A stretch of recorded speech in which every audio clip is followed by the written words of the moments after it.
Hello बच्चों आज हम डिस्कस करने वाले हैं फिजिक्स। आप फिजिक्स का मतलब बताएंगे कि फिजिक्स होता क्या है। आप लोगों से आज तो फिजिक्स से प्यार हो जाएगा, फिजिक्स को समझने लगेंगे कि फिजिक्स क्या होता है। आखिर हम अपने दैनिक जीवन में फिजिक्स क्यों पढ़ते हैं, फिजिक्स पढ़ना ही क्यों जरूरी है। फिजिक्स को हिंदी में कहते हैं भौतिक विज्ञान, और आजकल सारे बच्चे फिजिक्स पढ़ते हैं।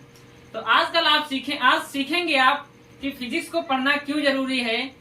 और आज तो मैं आपको फिजिक्स से क्या करा दूंगा, एकदम प्यार ही करा दूंगा। तो आज हम पढ़ते हैं फिजिक्स। तो सबसे पहले हम डिस्कस कर लेते हैं फिजिक्स होता क्या है। क्या हमको डिस्कस करना है, फिजिक्स क्या होता है।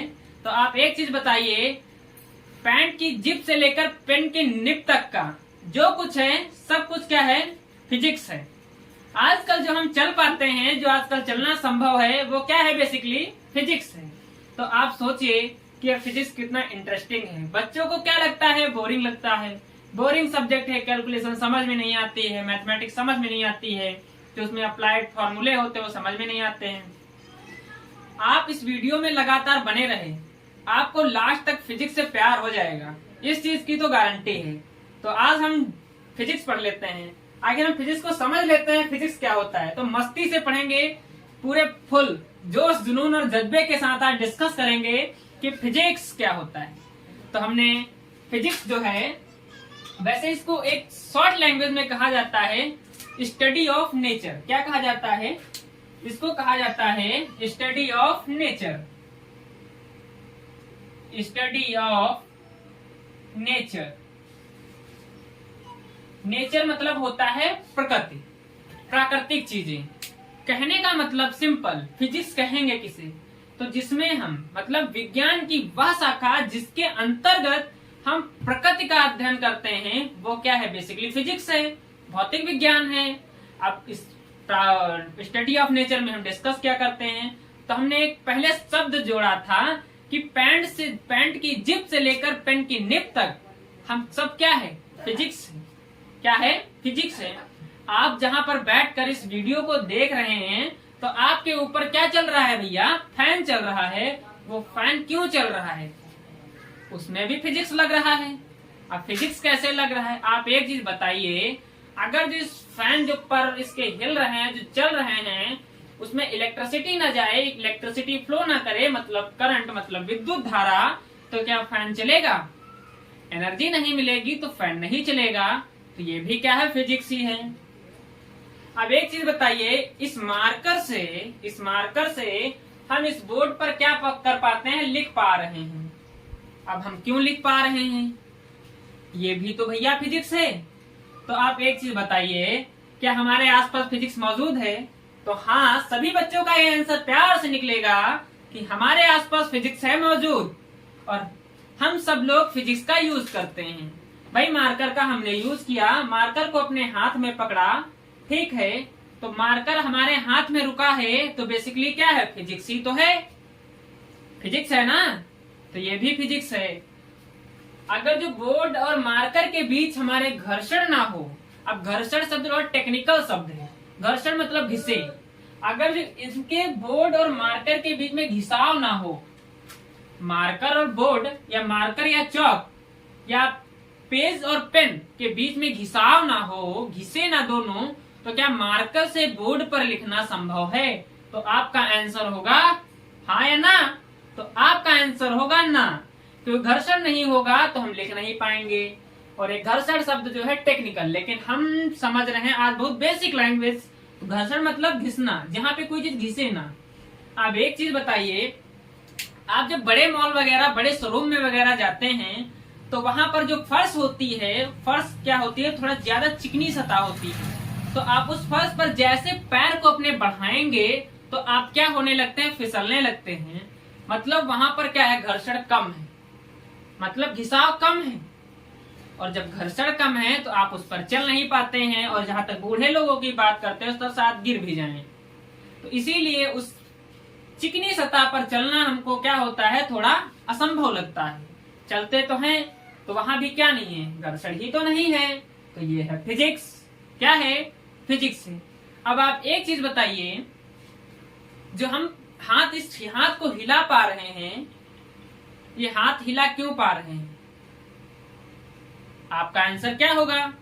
तो इसमें भी लगती है फिजिक्स। क्या लगती है? फिजिक्स। आप सोचिए, आप फिजिक्स को महसूस कीजिए, आखिर हमारे आसपास फिजिक्स का यूज क्या है? तो हमने पहला इलेक्ट्रिसिटी वाला लिया, हमने हाथ को हिलाया। आप एक चीज सोचिए, हम एक शब्द में हमने सारी चीज को डिफाइन कर दिया है फिजिक्स को। क्या होता है फिजिक्स? तो फिजिक्स होता है स्टडी ऑफ नेचर।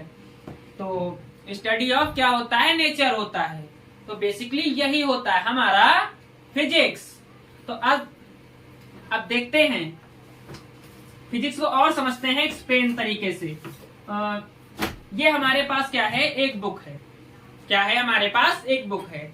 अब एक चीज बताओ, एक चीज बताना आप लोग, इस बुक को हम रोके हुए हैं, अपने हाथ से रोके हुए हैं। इस पर हमने क्या किया? हल्का फुल्का कार्य किया है, बल लगाया, तभी तो ये हमारे हाथ पे क्या है? रुकी है।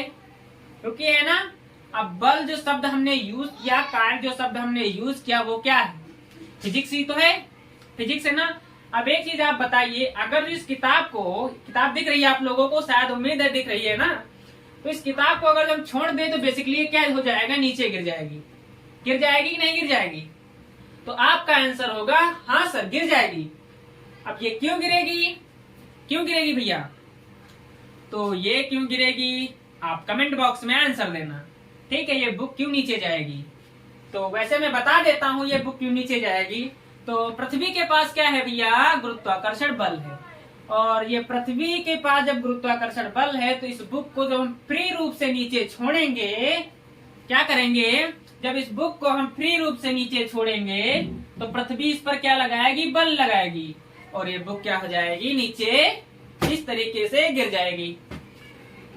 अब यहाँ पर लगेगा पृथ्वी द्वारा गुरुत्वाकर्षण बल।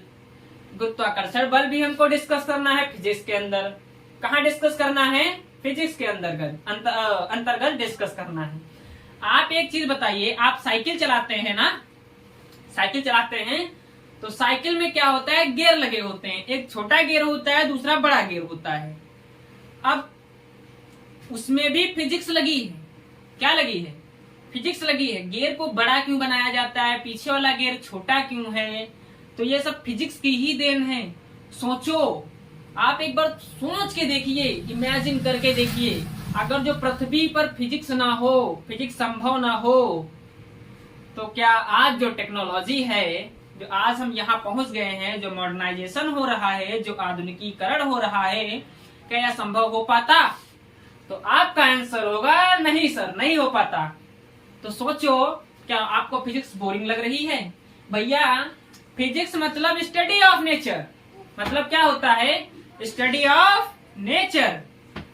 तो सोचो, अगर जिसमें हम प्रकृति का अध्ययन करें, भैया हम हैं, जो हम हैं, क्या हम आर्टिफिशियल हैं?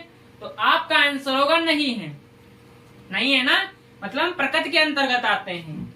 इसका मतलब हम भी फिजिक्स का यूज कर रहे हैं। इसीलिए एक शब्द में फिजिक्स को डिफाइन किया जाता है। फिजिक्स क्या है? What is physics? तो आपका आंसर होगा फिजिक्स मतलब study of nature. Study of nature क्या होगा? Study of nature. तो बेसिकली उम्मीद है आप लोगों को फिजिक्स शब्द का मतलब समझ में आ गया होगा। रटने से कुछ नहीं होता। फिजिक्स मतलब भौतिक विज्ञान की वह शाखा, ये शाखा, वो शाखा। आप समझने की कोशिश कीजिए। इसीलिए बच्चों को क्या होता है, फिजिक्स लगती है बोरिंग, और फिजिक्स है सबसे इंटरेस्टिंग सब्जेक्ट। मैं एक शब्द यूज करना चाहूंगा कि बच्चों को अगर जो केमिस्ट्री नहीं समझ में आ रही है, इसका मतलब उसमें बच्चे और टीचर दोनों की गलती है। बात को समझना मैं क्या कह रहा हूँ। बच्चे को अगर जो केमिस्ट्री नहीं समझ में आ रही, इसका मतलब क्या है? बच्चे और टीचर दोनों की गलती है। अगर फिजिक्स नहीं समझ में आ रही है, इसका पूरा श्रेय जाता है टीचर को, क्योंकि फिजिक्स को जोड़ना हमारे डेली लाइफ से। अगर जो आप एग्जाम्पल के सहायता से बच्चों को फिजिक्स पढ़ाएं तो उनके दिलो दिमाग जहन में उतर जाएगा और फिजिक्स से प्यार हो जाएगा। फिजिक्स से क्या हो जाएगा? प्यार हो जाएगा। फिजिक्स में ही मनमुग्ध हो जाएंगे बच्चे। तो बच्चों को ऐसे पढ़ना चाहिए क्या? Physics physics physics. तो उम्मीद है मैं जो आपको बता रहा हूँ वो समझ में आ रहा होगा। अब हम सेकंड एग्जांपल लेते हैं। क्या लेते हैं? सेकंड एग्जांपल लेते हैं। अब सेकंड एग्जाम्पल आप सोच के देखिए क्या लेंगे हम भैया, क्या लेंगे एग्जाम्पल।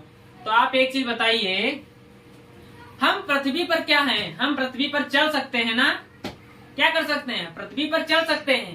अब एक चीज बताइए, बिना फिजिक्स लगाए क्या पृथ्वी पर चल सकते हैं, बताओ आपका आंसर क्या होगा।